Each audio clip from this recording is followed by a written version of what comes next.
Breaking news. Un changement majeur est entré en vigueur pour les étudiants internationaux. Alors, à partir du 15 septembre 2026, de nombreux étudiants internationaux F1 Visa, J1 Visa et I-Visa ne seront plus admis pour une durée de statut. Je vous explique. En effet, la simple prolongation de votre I-20 ou alors de votre 2019 par votre école ne suffira peut-être plus pour maintenir votre statut légal ici aux États-Unis. À la place, la date d'expiration de votre I-94 déterminera désormais combien de temps vous pouvez rester aux États-Unis. Et si bien évidemment vous avez besoin de plus de temps, vous devriez peut-être déposer votre demande auprès du USCIS avant la date d'expiration de votre I-94. En effet, la simple prolongation de votre I-20 ou alors de votre 2019 par votre école ne suffira peut-être plus pour maintenir votre statut légal. Mettez-vous bien à l'idée que les nouvelles règles concernent aussi les délais de grâce, les transferts d'école et certains changements de programme.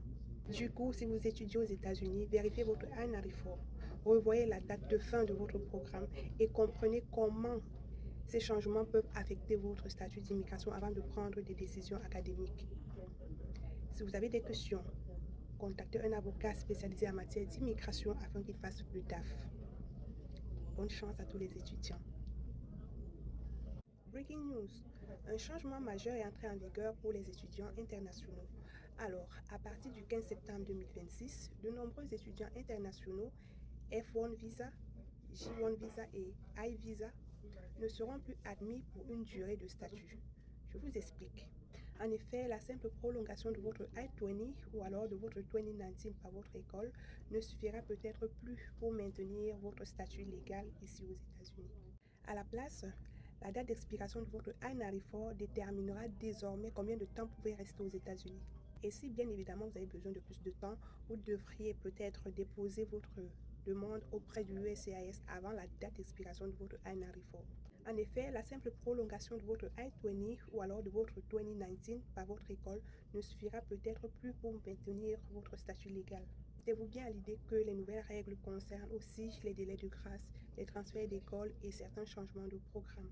Du coup, si vous étudiez aux États-Unis, vérifiez votre I-94, revoyez la date de fin de votre programme et comprenez comment ces changements peuvent affecter votre statut d'immigration avant de prendre des décisions académiques. Si vous avez des questions, contactez un avocat spécialisé en matière d'immigration afin qu'il fasse le taf. Bonne chance à tous les étudiants. Breaking news. Un changement majeur est entré en vigueur pour les étudiants internationaux. Alors, à partir du 15 septembre 2026, de nombreux étudiants internationaux F1 Visa, J1 Visa et I-Visa